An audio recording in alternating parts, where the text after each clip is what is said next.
Selamat malam pemirsa, kita mulai Talk to iNews malam hari ini jam 8 malam waktu Indonesia Barat sampai jam 9 malam waktu Indonesia Barat atau 10 malam waktu Indonesia Tengah atau pukul 11 malam waktu Indonesia Timur. Kita akan bersama-sama dengan Anda dan jangan lupa kalau kita mengingat bulan Oktober banyak sekali peringatan. Ada Hari Ulang Tahun Tentara Nasional Indonesia, ada Bulan Kesehatan Gigi Nasional, dan ada juga Bulan Bahasa. Kita akan bicara soal bahasa Indonesia, terutama momentumnya juga berkaitan dengan 28 Oktober. Kita paham bahwa mengingat para pemuda Indonesia 87 tahun lalu, mereka mengikrarkan diri bersama-sama punya tanah air yang satu dan juga punya bahasa yang satu. Kelihatan sepele untuk zaman sekarang, tapi bayangkan di zaman itu mereka yang berbeda latar belakang, ada yang orang Jawa, orang Sulawesi, orang Kalimantan, mereka merelakan diri untuk dalam tanda petik membuat nenek moyangnya harus bisa jadi kecewa karena memilih bahasa lain sebagai bahasa persatuan, dan itulah yang membuat kita bersama-sama sebagai sebuah bangsa dan negara pada hari ini. Sebelum kita bicara hal tersebut, mari kita bicara apa yang terjadi sepanjang hari ini, terutama berkaitan dengan apa yang terjadi di Dewan Perwakilan Rakyat soal rancangan undang-undang KUHP dan KUHAP, dan di situ sikap Koalisi Merah Putih menyatakan dengan tegas menolak rancangan undang-undang jika melemahkan KPK. Ditemui setelah pertemuan dengan Koalisi Merah Putih guna membahas 1 tahun kinerja pemerintahan Jokowi JK, Prabowo Subianto secara tegas menolak RUU yang melemahkan KPK kecuali untuk meluruskan atau memperbaiki Undang-Undang KPK. Saya sudah yakinkan kawan-kawan KMP, pokoknya kalau upaya untuk memperlemah KPK kita nggak setuju sama sekali. Tapi kalau meluruskan, memperbaiki, nah itu bisa saja. Memperbaikinya seperti apa Pak nanti Pak? Kalau yang Ya, memperbaiki dengan dicocokkan dengan kaidah sistem hukum kita dan kaidah internasional, saya kira wajar lah. Rencana revisi Undang-Undang Nomor 20 Tahun 2002 tentang KPK oleh DPR memang mendapat perhatian dari KMP karena dinilai dapat melemahkan KPK, salah satunya pembatasan usia KPK yang hanya 12 tahun. Dari Jakarta, Irfan Tanjung, Ihsan, MNC Media, memberitakan. Pemirsa, semalam kita membahas mengenai Indonesia darurat asap, dan mengenai hal ini ternyata di Palembang BNPB, Badan Nasional Penanggulangan Bencana, masih menemukan asap yang mengepul di daerah yang bekas terbakar. Kemudian juga di Riau, Badan Penanggulangan Bencana Daerah masih melakukan waterbombing karena ada titik-titik api yang masih menyala di sana, dan hari ini mengerahkan 3 helikopter di kawasan bekas lahan gambut yang terbakar.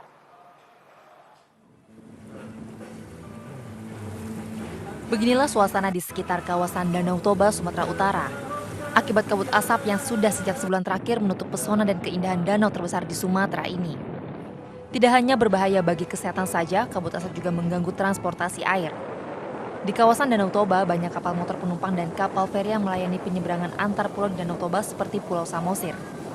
Jarak pandang hanya sekitar 100 meter, kondisi ini membahayakan pengemudi kapal. Sementara di Palembang, 2 armada bantuan asing yakni pesawat bombardir CL-415 milik Departemen Maritim Malaysia dan heli Chinook milik Angkatan Udara Singapura sejak kemarin membantu armada Indonesia untuk memadamkan api di Kabupaten Ogan Komering Ilir. Pemadaman melalui jalur udara masih terkendala jarak pandang yang pendek di bawah 1.000 meter. Untuk operasi hari ini tetap dilakukan di wilayah Ogan Komering Ilir, yakni di wilayah Cengal, Tulung Selapan, dan Pampangan. Di Riau, 3 helikopter jenis Corsi, Mi-171 dan Kamov diturunkan untuk melakukan waterbombing di sisa lahan terbakar yang masih mengeluarkan asap. 3 heli khusus untuk melakukan bom air ini diberangkatkan ke 3 kabupaten, yaitu Kabupaten Indragiri Hilir, Kabupaten Siak, dan Kabupaten Pelalawan. Dari pantauan udara masih terlihat kepulan asap dari bekas lahan gambut yang terbakar. Ketiga heli yang dikerahkan bertugas untuk memadamkan bekas lahan gambut terbakar dengan cara menjatuhkan air dari ketinggian atau waterbombing. Tim Liputan MNC Media memberitakan. Isu sosial lain yang masih jadi perhatian kita bersama selain urusan asap adalah soal kekerasan seksual terhadap anak. Banyak dari kita berpikir, ayo hukum seberat-beratnya, hukuman mati, hukuman maksimal, hukuman seumur hidup. Tapi ada pendekatan yang diusulkan oleh Menteri Sosial Hovifah Indar Parawansa, yaitu hukuman suntik kimia terhadap pelaku pencabulan pada anak-anak. Indonesia saat ini dalam keadaan berduka dengan banyaknya kasus kekerasan seksual kepada anak. Karena itulah Menteri Sosial Hovifa Indar Parawansa ingin ada efek jera yang lebih karena menganggap bahwa penjara tidak mampu memberikan efek jera bagi para pelaku pencabulan. Hukuman yang diusulkan adalah suntik kimia bagi para predator atau pemangsa anak-anak ini. Dan usulan ini ternyata langsung mendapat respon positif dari warga saat Mensos melakukan kunjungan di kawasan Kelapa Gading, Jakarta. Saya usul syaraf libidonya dimatikan. Setuju. Nah, syaraf libido ini dengan zat kimia biasa itu sesungguhnya sudah bisa dilumpuhkan. Supaya apa? Supaya tidak memangsa, supaya tidak ada korban-korban lagi di negeri ini. Pemirsa, sebelum nanti kami mengajak Anda untuk bergabung ke Medan, Sumatera Utara mengenai update atau perkembangan dari evakuasi kecelakaan helikopter, mari kita ajak Anda untuk melihat sudah berapa banyakkah korban yang berhasil diselamatkan. Sejauh ini ada 1 orang yang berhasil diselamatkan.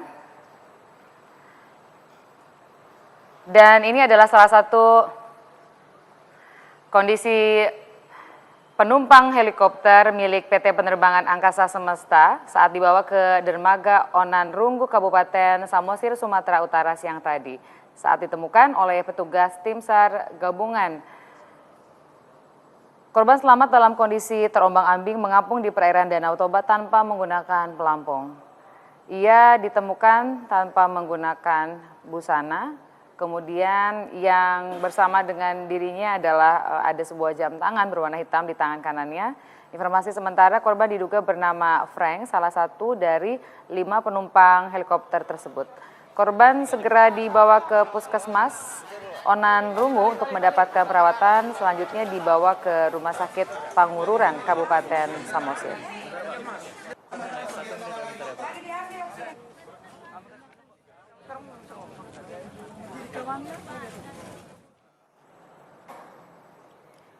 Sekarang saatnya kami ajak Anda ke Medan, Sumatera Utara untuk mendapatkan informasi yang terbaru pada malam hari ini soal upaya penyelamatan.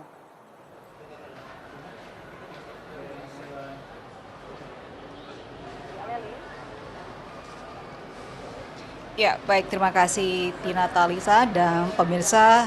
Hari kedua proses pencarian korban helikopter EC-130 PK-BKA yang hilang kontak pada Minggu siang kemarin, tim gabungan yang terdiri dari TNI, polisi, dan tim Basarnas berhasil menemukan korban selamat.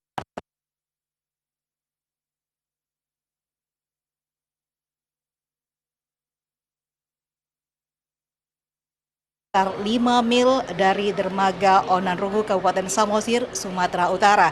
Dan saat ditemukan, korban melambaikan tangan meminta pertolongan dan kondisi korban saat ditemukan tidak sadarkan diri dan dehidrasi. Namun malam ini menurut Deputi Bidang Operasional Basarnas, Majen Heronimus Guru, kondisi korban mulai membaik dan saat ini dirawat di RSUD Pangururan, Kabupaten Samosir.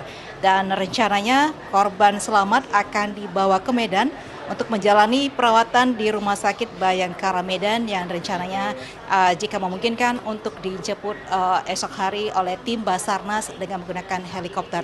Dan ya, sementara itu pemirsa, dari beberapa dari keluarga korban mulai mendatangi posko Basarnas di Bandara Kuala Namu, Deli Serdang yang merupakan keluarga Fransiskus dan juga Nur Haryanto yang merupakan penumpang dan teknisi helikopter EC-130 PK-BKA milik PT PAS. Dan perlu kami informasi juga pencarian korban helikopter dengan ditemukannya Fransiskus pada siang tadi, tim Basarnas, tim gabungan TNI dan polisi serta Basarnas memfokuskan pencarian terhadap 4 korban lainnya yang di sekitar Onan Rungu dan juga Tarabunga serta di kawasan Balige. Dan pemirsa, demikian laporan kami dari posko Basarnas di Kuala Namu, Deli Serdang. Kita kembali ke studio di Jakarta bersama Tina Talisa. Dali sudah menyampaikan perkembangan dan kita berharap 4 penumpang lainnya juga ditemukan dalam keadaan selamat. Kita jeda dan segmen selanjutnya seperti janji saya kita akan membahas mengenai bulan bahasa.